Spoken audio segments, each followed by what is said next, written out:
ఇక్కడ చూసుకోవచ్చు. 36,000 మంది నాయి బ్రాహ్మణులు లబ్ధి పొందుతున్న లబ్ధిదారులకు కమర్షియల్ విద్యుత్ కనెక్షన్లు సైతం ప్రభుత్వం అందించింది. ఎన్నికల ముందు ఈ పథకాన్ని కొనసాగిస్తామని కాంగ్రెస్ ప్రభుత్వం ప్రకటించిన ఆచరణలో అందుకు విరుద్ధంగా వ్యవహరిస్తున్నది. ఉచిత విద్యుత్ కు సంబంధించిన వాషర్మెన్ కో ఆపరేటర్ సొసైటీ ఫెడరేషన్ కు నిరుడు బడ్జెట్ 150 కోట్ల నాయి బ్రాహ్మణ కోఆపరేటివ్ సొసైటీకి ఫెడరేషన్ 100 కోట్లు ప్రతిపాదించింది. కానీ ఇప్పటి వరకు ఒక్క రూపాయి కూడా చెల్లించదు. మొత్తంగా 2 సొసైటీలకు కలిపి ప్రస్తుతం 200 కోట్ల పైగా బకాయిలున్నాయట. భవన యజమానుల ఒత్తిడి. పట్టణాల్లో సెలూన్ అత్యధిక అద్దె భవనాల్లో కొనసాగుతున్నాయి. కాగా ఉచిత విద్యుత్ పథకం కోసం ప్రత్యేకంగా మీటర్ తీసుకునేందుకు భవన యజమానులు అభ్యంతరాలు వ్యక్తం చేశారు. దీంతో గత బీఆర్ఎస్ సర్కార్ అద్దె భవనాలకు సంబంధించిన మీటర్లను వారికి అందించింది. బీఆర్ఎస్ ప్రభుత్వం ప్రతి నెల 250 యూనిట్ల విద్యుత్ వినియోగానికి అయ్యే బిల్లును విద్యుత్ బిల్లులో సబ్సిడీ కింద మినహాయించేది. 250 యూనిట్ల మించి వాడితేనే బిల్లు జారీ చేసేది. కానీ కాంగ్రెస్ ప్రభుత్వం వచ్చాక అందుకు భిన్నంగా వ్యవహరిస్తూ 250 యూనిట్లకు సంబంధించిన ఛార్జీని బిల్లులతో సబ్సిడీగా చూపుతున్నారు తప్ప ఆ మొత్తాన్ని ప్రధాన బిల్లు నుంచి మాత్రం మినహాయించడం లేదు. గత 24 నెలలు ఇదే పరిస్థితి. దీంతో ఒక్కో మీటర్పై సగటున 20,000 నుంచి 30,000కు పైగా బిల్లులు పెండింగ్ ఉన్నట్టు. దీంతో బిల్డింగ్ యజమానులు సెలూన్ నిర్వాహకులపై ఒత్తిడి తెస్తున్నారు. బిల్లులు కట్టండి లేదా షాపులు ఖాళీ చేయాలంటూ వేధిస్తున్న మరోవైపు విద్యుత్ అధికారులు సైతం బిల్లు కట్టాలంటూ వేధిస్తున్నారు. లబ్ధిదారులు వాపోతున్నారు. లేదంటే కరెంట్ కనెక్షన్లు కట్ చేస్తామంటారు. కొత్త కనెక్షన్ లిల్.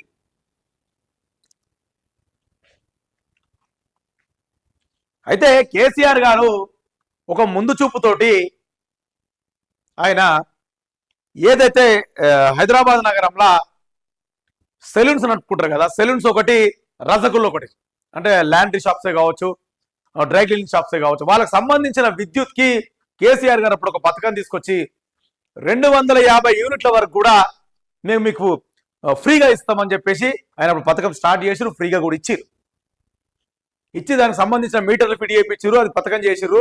ఇచ్చి సరే అంత చేసిన తర్వాత బీఆర్ఎస్ గవర్నమెంట్ ఉన్న రోజులు కూడా వీళ్ళకి సంబంధించిన ఫ్రీ కరెంట్ అనేది, సబ్సిడీ కరెంట్ అనేది 250 యూనిట్ దాటితేనే బిల్లు. 250 యూనిట్ల వరకు ఉంటే అది ఫ్రీ అన్నమాట. అది మంచిగా సజావు కొనసాగింది. ఎక్కడేం ఆటంకాలు లేవు. అయితే ఎప్పుడైతే కేసీఆర్ గవర్నమెంట్ పోయి రేవంత్ రెడ్డి గవర్నమెంట్ వచ్చిందో గత దేమంటారు దాన్ని మన అసెంబ్లీలో బడ్జెట్ ప్రవేశపెట్టినప్పుడు దాదాపుగా దాంట్లో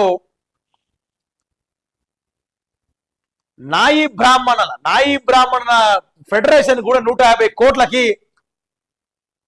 ఫెడరేషన్ కు ప్రతిపాదించింది. అంటే ఈ నాయి బ్రాహ్మణులకు సంబంధించిన మన సెలూన్ షాప్స్ ఉంటాయి కదా, దానికి సంబంధించిన కరెంటు బిల్ల గురించి ప్రతిపాదిస్తే దానికి 100 కోట్లు 150 కోట్లు నాయి బ్రాహ్మణులకు 100 కోట్లు ప్రతిపాదించింది. కానీ ఇప్పటికీ ఒక్క రూపాయి కూడా బయటకు రాలేదు. 100 కోట్లు జస్ట్ ప్రతిపాదించడం వరకే జరిగింది అసెంబ్లీలో తప్ప ఒక్క రూపాయి కూడా బయటకు రాలేదు.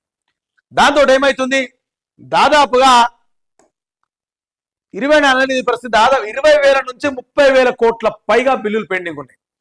ఏదైతే గత 24 నెలలు 2 సంవత్సరాలలో నాయి బ్రాహ్మణులకు సంబంధించి సెలూన్ షాప్సే కావచ్చు, రజకులకు సంబంధించిన ల్యాండ్రీ దుకాణాలు, డ్రై క్లీనింగ్ దుకాణాలే కావచ్చు, వాళ్ళ కరెంట్కి సంబంధించింది, ఫ్రీ కరెంట్కి సబ్సిడీ కరెంట్ సంబంధించింది ఇప్పటిదాకా గత 2 సంవత్సరాల కాలంలో ఒక్క రూపాయి కాంగ్రెస్ గవర్నమెంట్ కట్టలేదట. దాదాపుగా 30,000 కోట్లు బాకీ ఉందట. మరి ఇట్లా బాకీ పడితే ఇప్పుడు ఎవరైతే ఎక్కువ రెంటల్స్ 90% ఉంటారు, ఎక్కడన్నా ఒక 10% ఓన్ బిల్డింగ్లలో ఉంటారు వీళ్ళంతా. మళ్ళీ ఇప్పుడు రెంటల్ ఉన్నప్పుడు వాళ్ళకున్న ఓనర్ ఒప్పుకుంటాడా, అరే కడతా నువ్వు బిల్ అన్న కట్టు లేదా నువ్వు కాలన్న చేసి అని చెప్పేసి వాళ్ళు ఒత్తిడి చేస్తున్నట్టు. ఇట్లా ఉంది పరిస్థితి. మళ్ళీ మీదికైనా ఎవరైతే కరెంటు బిల్లులు రికవరీ ఉంటారు కదా, ఆ బిల్లులు కొనే వాళ్ళు కూడా వచ్చి మీరు బిల్లు కడతారా లేదా కట్ చేయమంటారా అట వార్నింగ్ ఇస్తున్నారట. బీఆర్ఎస్ గవర్నమెంట్ ఉన్నాయి మేడం, ఫ్రీ కరెంటు ఫ్రీ సబ్సిడీగా మంచిగా జరిగిపోయింది, వాళ్ళకి తెలియకుండానే వెళ్ళిపోయింది ఎంత మంచిగా. కాంగ్రెస్ గవర్నమెంట్ వచ్చిన తర్వాత నాయి బ్రాహ్మణులకి, రజకులకు సంబంధించిన దుకాణాలకి దగ్గర 30,000 కోట్ల పెండింగ్ బిల్లులు ఉన్నాయి. ఇప్పుడు కట్టమంటున్నాడు, కట్టకపోతే కాల్ చేయమంటున్నాడు ఓనర్స్. గిట్లా ఉంది తెలంగాణ రాష్ట్రంలో మన హైదరాబాద్ లా సెలూన్ షాప్ల పరిస్థితి, ల్యాండ్రీ షాప్ల పరిస్థితి. బిల్లు కట్టకపోతే ఎట్లా కట్ చేయమంటారు? ఎవరైనా ఎత్తుకుంటారు వాళ్ళు ఓనర్స్ కుట్రా, ఖచ్చితంగా కట్ చేసుకోమంటారు.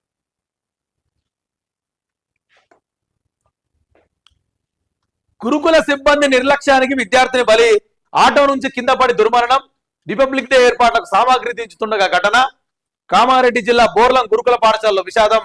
బాధ్యులపై చర్యలకు రాజకీయ పక్షాల డిమాండ్ అని చెప్పేసి కూడా ఒక వార్త ఇక్కడ మనం చూసుకోవచ్చు.